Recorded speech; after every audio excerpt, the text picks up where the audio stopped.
নমস্কাৰ আপোনালোক সকলোকে আমাৰ ইউটিউব চেনেল কাচিয়লিলৈ স্বাগতম জনালো। আপোনালোকে চাগে কিছুমানে গম পাইছে আজি 11 নৱেম্বৰ তাৰিখে ডিএলএড পেট এক্সামৰ ৰিজাল্ট দিছে।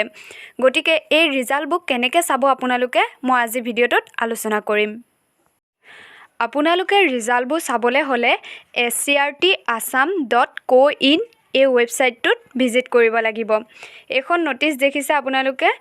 এই নটিচখনত 11 নৱেম্বৰ তাৰিখে ৰিজাল্ট দিব বুলি ঘোষণা কৰিছিল আৰু আমি এতিয়া চাম কেনেদৰে ৰিজাল্টটো চাব পাৰিম। ইয়াত যে আপোনালোকে দেখিবলৈ পাইছে list of candidates for counselling, তাত ক্লিক কৰি দিব। এইখনতে গোটেই ডিষ্ট্ৰিক্টবোৰৰ নাম আছে।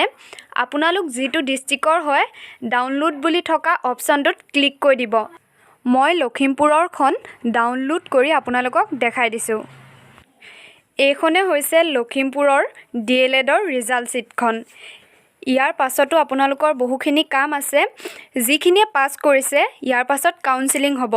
কাউন্সিলিং হোৱাৰ পাছতহে গম পাব আপোনালোকে কোনে কোনে ডিএলএড কৰিব পাৰিব।